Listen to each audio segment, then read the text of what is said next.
ये रिश्ता क्या कहलाता है कि एपिसोड की शुरुआत होती है अभिरा और मायरा से। अभिरा मायरा से पूछती है, तुम तुम्हारे डांस कंपटीशन के लिए तैयार हो? मायरा जवाब देती है, तैयार हूँ, लेकिन एक समस्या है। मैं जो घाघरा चोली माउंट आबू से लेकर आई थी वही मेरे पापा ने रखा हुआ है। मेरे पास घुंघरू भी नहीं है। अभिरा मुस्करा कर कहती है, तुम घबराओ नहीं, घाघरा चोली मैं तुम्हारे लिए इंतजाम कर दूंगी। तभी अभिरा ने मायरा की तरफ एक छोटा पैकेट किया। यह वही घुंघरू थे जो उसने फकी के 5वें बर्थडे पर रखा हुआ था। अभिरा ने मायरा से कहा, ये घुंघरू मेरा तुम्हें दिया हुआ छोटा सा गिफ्ट है। मायरा ने थोड़ा संकोच किया। उसने बोला, मेरा कहना है मेरे पापा ने बोला था कि कोई भी चीज़ मुफ्त नहीं लेनी चाहिए, उनके लिए कीमत चुकाकर ही लेनी चाहिए, पर मेरे पास रुपये नहीं हैं। अभिरा ने मुस्करा दिया, तुम रुपये देने की जरूरत नहीं, यह मेरा आशीर्वाद है। साथ ही अभिरा ने मायरा से किया हुआ वादा किया, जब फकी मुझसे इसका जवाब मांगेगी तभी मैं उसको बता दूंगी कि घुंघरू इंडिया की प्यारी सी डांसर ने रखा हुआ है। मायरा ने घुंघरू स्वीकार किया। अभिरा ने उसको धन्यवाद दिया। इस दौरान विद्या ने भी मायरा के लिए एक सुंदर घाघरा चोली सिल दी थी। दूसरी तरफ मंदिर आया हुआ था अरमान। उसने गीतांजलि से साथ आशीर्वाद मांगा, पूजा किया, आस्थाओं से भर दिया हुआ था। गीतांजलि ने अरमान से बोला, ये धागा पेड़ पर बांध दीजिए, आपकी हर मनोकामना पूर्ण रहेगी। अरमान ने वही किया। उसने एक एक करके हर एक सूत पेड़ पर बांध दिया। तभी उसको एक छोटी लड़की नजर आई। उसने देखा कि वही मायरा थी। अभिरा साथ थी। तभी उसको यह आभास हुआ कि मायरा कोई अनजाने लोगों के साथ नहीं थी, बल्कि वही अपनी माँ अभिरा के साथ थी।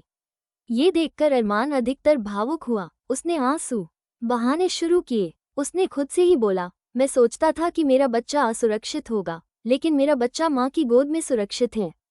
तब गीतांजलि ने उसको संभाला। उसने बोला, अब तक आप मायरा से मिलने क्यों नहीं गए?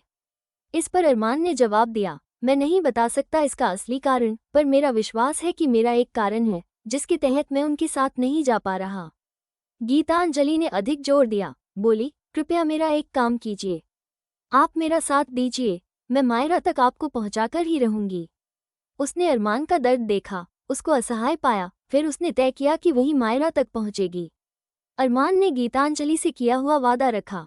उसने उसको बोला, ठीक है, जाओ, मेरा काम आसान किया। गीतांजलि ने बोला, मैं मायरा तक आपको जरूर ले जाऊंगी। इस दौरान अभिरा ने मायरा से बोला, अब तैयार हो जाओ, प्रतियोगिता शुरू होने वाली है, मेरा आशीर्वाद साथ रहे। मायरा ने गर्व से बोला, मैं तैयार हूँ, मैं ट्रॉफी घर लेकर आऊंगी। अभिरा ने उसको प्रेरित किया, बोली, तुझे कोई स्टेप भूल जाएगा, कोई घबराहट आ जाएगी तो स्टेज पर मेरा चेहरा देख लेना, मैं वही खड़ी होकर तुम्हारा समर्थन कर रही हूँ। मायरा ने स्टेज पर चढ़ने से पहले अभिरा ने उसको घुंघरू दिया, बोली, यह मेरा आशीर्वाद है, इसका साथ रहे। तभी नेहा ने अभिरा से आकर बोला, तुम्हारी केसरी वस्त्र की साड़ियों ने सोशल मीडिया पर धमाल किया है, मैंने हर जगह इसका प्रचार किया, मेरे दोस्त, मेरे रिश्तेदार सभी ने आकर साड़ियाँ खरीदी, मैंने भी ढेर सारी शॉपिंग किया। अभिरा ने नेहा का धन्यवाद किया। नेहा ने बोला, तुझे बड़ी बिजनेसवुमन बनने से कोई नहीं रोक सकता। अभिरा ने मुस्करा दिया, कोशिश रहेगी। इधर विद्या और दादीसा ने स्टॉल पर रखा हुआ सारा स्टॉक्स बेच दिया था। उनके स्टॉल पर लोगों की लंबी लाइन लग रही थी, हर कोई उनके कारीगरी की तारीफ करता हुआ आया। विद्या ने बोला, अब अधिक स्टॉक्स चाहिए, स्टॉल पर लोगों का आना थम ही नहीं रहा।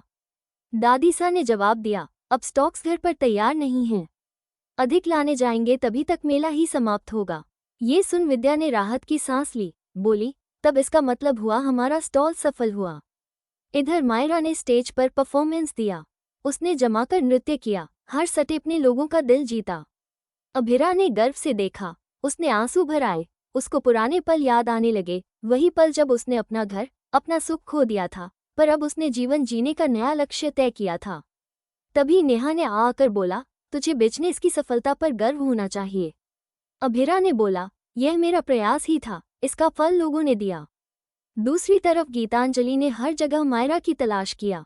उसने लोगों से पूछा, आपने इस नाम की लड़की देखी? तभी पुजारी ने उसको बताया, मायरा यहाँ आई थी आशीर्वाद लेने।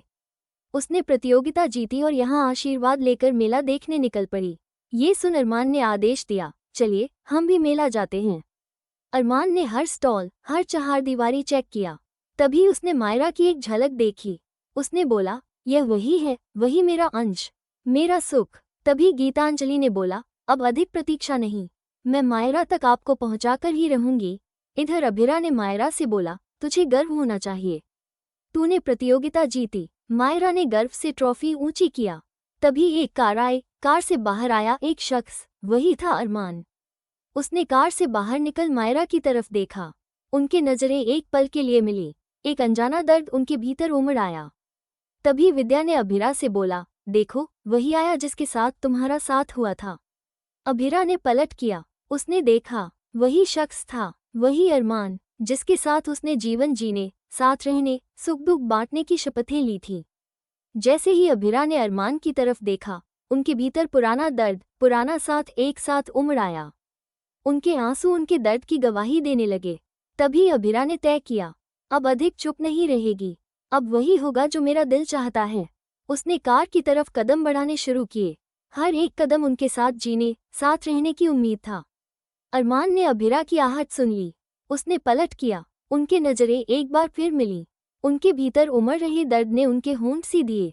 कोई शब्द बाहर नहीं आया, बस आंसू गिरने लगे। इस पल ने उनके साथ रहे सुख दुख, दर्द, साथ जीने की उम्मीदें एक बार फिर जीवंत किया। अब दर्शकों ने देखा कि अभिरा ने कार तक पहुंचने के बाद अरमान का हाथ थाम लिया। उसने बोला, अब साथ नहीं छोड़ूंगी, जो साथ था वही साथ रहेगा। उनके इस पल ने जीवन का नया मार्ग तय किया। उनके दर्द ने एक नए सुख का रूप ले लिया।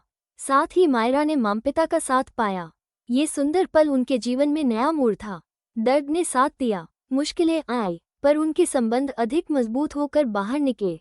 उनके साथ ने तय किया, कोई मुश्किल उनके बंधन, उनके विश्वास, उनके प्रेम को नहीं तोड़ सकती। टीवी से जुड़ी अपडेट्स पाने के लिए सब्सक्राइब करें।